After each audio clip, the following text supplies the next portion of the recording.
Class first year के students, today we will discuss about introduction of organic chemistry and then organic compound. आज हम लोग कार्बनिक यौगिकों के परिचय पर डिस्कशन करेंगे। सबसे पहले बात यह करते हैं कि व्हाट इज ऑर्गेनिक कंपाउंड। तो carbon compound known as organic compound, मतलब कार्बन युक्त यौगिकों को हम कार्बनिक यौगिक कहते हैं। कार्बनिक यौगिकों में ऑर्गेनिक कंपाउंड में presence of carbon atom must है। इसमें कार्बन परमाणु का होना जरूरी है, कार्बन एलिमेंट का इसमें प्रेजेंट होना बहुत जरूरी है। मोस्टली जितने भी ऑर्गेनिक कंपाउंड हैं ये सजीवों से प्राप्त होते हैं, लिविंग थिंग से प्राप्त होते हैं। जितने भी ऑर्गेनिक कंपाउंड हैं ये सारे के सारे लिविंग थिंग से प्राप्त होते हैं। ऑर्गेनिक कंपाउंड को हम कार्बनिक यौगिक कहते हैं। हिंदी में कार्बन युक्त यौगिक होते हैं, कार्बन तत्व का इसमें होना जरूरी है।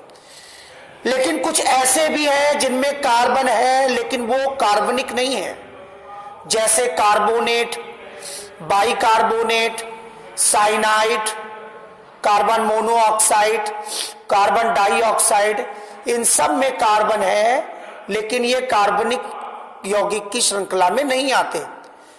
इन्हें हम कार्बन कंपाउंड नहीं कहेंगे। ये इनऑर्गेनिक होते हैं, अकार्बनिक यौगिक की संज्ञा में गिने जाते हैं, अकार्बनिक यौगिक में ये माने जाते हैं। सबसे पहले बात करते हैं वाइटल फोर्स थ्योरी ऑफ वर्जीलियस। वर्जीलियस का जैव शक्ति सिद्धांत क्या है।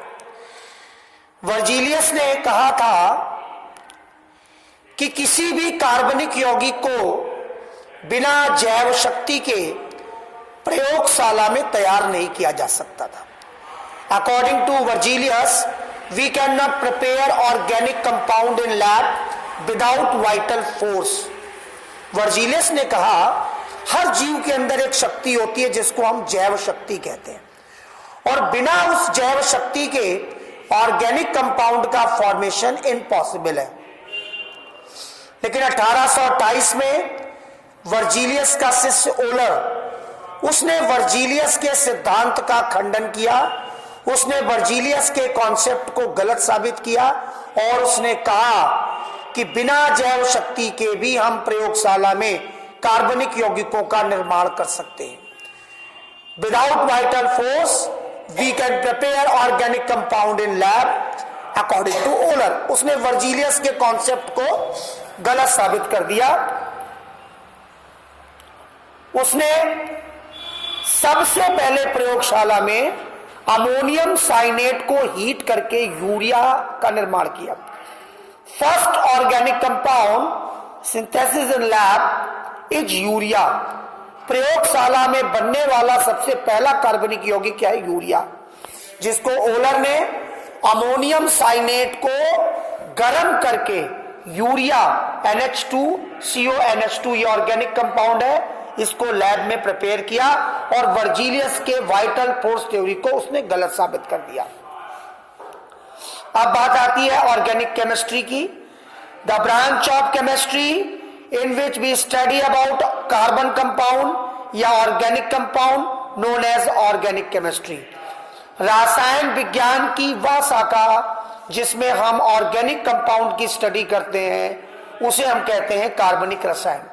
अब ये ऑर्गेनिक कंपाउंड क्या होते हैं? मैंने जैसा भी बताया, carbon compound known as organic compound. Mostly organic compounds obtain from living things. Also we can prepare in lab. इसको हम लैब में भी प्रिपेयर कर सकते हैं। तो बता दें कि कार्बनिक यौगिक कार्बन युक्त यौगिक होते हैं, और जो इनऑर्गेनिक कंपाउंड है उन्हें हम अकार्बनिक यौगिक कहते हैं। इनको ये खनिजों से प्राप्त होते हैं, मिनरल से प्राप्त होते हैं। Mostly non living things mineral से ऑब्टेन होते हैं। अब अगर हम बात करें कि what is difference between organic and inorganic, कार्बनिक और अकार्बनिक यौगिकों में क्या अंतर है, तो जो कार्बनिक यौगिक होते हैं इनका मेल्टिंग और बॉइलिंग पॉइंट बहुत लो होता है, और इनऑर्गेनिक कंपाउंड यानी अकार्बनिक यौगिकों का मेल्टिंग और बॉइलिंग यानी गलनांक और क्वथनांक हाई होता है। कार्बनिक यौगिक वाटर में लेस सॉल्युबल है, कम घुलते हैं। अकार्बनिक यौगिक वाटर में मोर सॉल्युबल है, ज्यादा घुलते हैं। कार्बनिक यौगिक इनफ्लेमेबल है और इनऑर्गेनिक यौगिक जो कंपाउंड होते हैं वो नॉन फ्लेमेबल है। ठीक है। कार्बनिक यौगिक यानी ऑर्गेनिक कंपाउंड के जो सॉल्यूशन होते हैं वो बैड कंडक्टर होते हैं इलेक्ट्रिसिटी एंड हीट के, और जो इनऑर्गेनिक कंपाउंड्स होते हैं ये गुड कंडक्टर होते हैं इलेक्ट्रिसिटी एंड हीट के। कार्बनिक यौगिकों में आपको मुख्यतः ऑर्गेनिक कंपाउंड में मोस्टली आपको कोवेलेंट बॉन्डिंग सह संयोजक बंध यानी इलेक्ट्रॉनों की शेयरिंग देखने को मिलेगी। अगर दो एटम के बीच में एक एक इलेक्ट्रॉन की शेयरिंग हो रही है तो हम सिंगल बॉन्ड लगाएंगे, दो दो इलेक्ट्रॉन की शेयरिंग हो रही है तो डबल इलेक्ट्रॉन, और तीन तीन इलेक्ट्रॉन की शेयरिंग हो रही है तो ट्रिपल बॉन्ड लगाते हैं। Single bond, double bond, triple bond. Single bond show sharing of single electron, double bond show sharing of double electron या two electron between two atoms, and the triple bond show sharing of 3 electrons between 2 atoms। तो organic compound में आपको covalency यानी सहसंयोजकता देखने को मिलती है, sharing of electron देखने को मिलता है। लेकिन जो इनऑर्गेनिक कंपाउंड है इसमें आपको आयनिक भी मिलेगा, कोवैलेंट भी मिलेगा और कोऑर्डिनेट बॉन्डिंग भी मिलेगी। तीनों प्रकार की बैलेंसी देखने को मिलेगी। विद्युत संयोजकता, सह संयोजकता और उप सह संयोजकता, आयनिक बॉन्डिंग, कोवैलेंट बॉन्डिंग और कोऑर्डिनेट बॉन्डिंग दोनों आपको देखने को मिलेगी। अब जो ऑर्गेनिक कंपाउंड्स होते हैं वो आइसोमेरिज्म शो करते हैं, लेकिन इनऑर्गेनिक में आइसोमेरिज्म यानी समावयवता देखने को नहीं मिलती। What is isomerism? आइसोमेरिज्म यानी समावयवता का मतलब होता है जब दो या दो से अधिक कंपाउंड के मॉलिक्यूलर फार्मूला सेम हो लेकिन उनके स्ट्रक्चरल फार्मूला यानी संरचना सूत्र अलग अलग हो, तो उन यौगिकों को एक दूसरे का आइसोमर यानी समावयवी कहेंगे और इस गुण को हम समावयवता कहते हैं। समावयवता आइसोमेरिज्म में क्या होता है? दो या दो से अधिक यौगिकों के अणुसूत्र सेम होते, मॉलिक्यूलर फार्मूला सेम होते, लेकिन स्ट्रक्चरल फार्मूला आपको अलग अलग देखने को मिलेगा। अब बात आती है इंट्रोडक्शन ऑफ ऑर्गेनिक कंपाउंड की। क्या है इंट्रोडक्शन बता दूं आपको।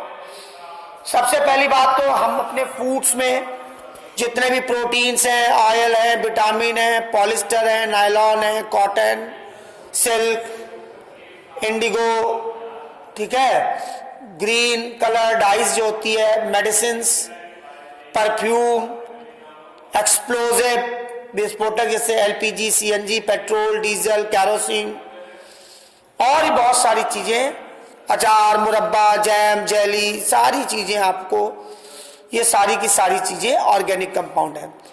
यानी foods, clothes, dye, medicines, perfume, explosive, fuels and others हमारे दैनिक जीवन में, एवरीडे लाइफ में हजारों नहीं लाखों ऐसी चीजें हैं जो ऑर्गेनिक हैं। हम लोग की बॉडी खुद ही ऑर्गेनिक मटेरियल है, ऑर्गेनिक कंपाउंड में आती है। अब हम बात करते हैं जो ऑर्गेनिक कंपाउंड है, mostly carbon, hydrogen, nitrogen, oxygen, sulphur, phosphorus और हैलोजन मुख्यतः इन्हीं तत्वों से मिलकर बने होते हैं। तो ये आपका था इंट्रोडक्शन ऑफ ऑर्गेनिक कंपाउंड। अब हम लोग बात करेंगे क्लासिफिकेशन ऑफ ऑर्गेनिक कंपाउंड की, ऑर्गेनिक कंपाउंड के क्लासिफिकेशन की। अगले यूट्यूब वीडियो में हम लोग देखेंगे क्लासिफिकेशन ऑफ ऑर्गेनिक कंपाउंड, कार्बनिक यौगिकों का वर्गीकरण। वीडियो को लाइक्स और सब्सक्राइब जरूर करिएगा और अपने कमेंट्स जरूर भेजिए। ये आज हम लोगों ने इंट्रोडक्शन ऑफ ऑर्गेनिक कंपाउंड पढ़ा, कार्बनिक यौगिकों का थोड़ा सा परिचय जाना है। अभी अगली क्लास में और हम इसके विषय में डिस्कशन करेंगे। Thank you very much.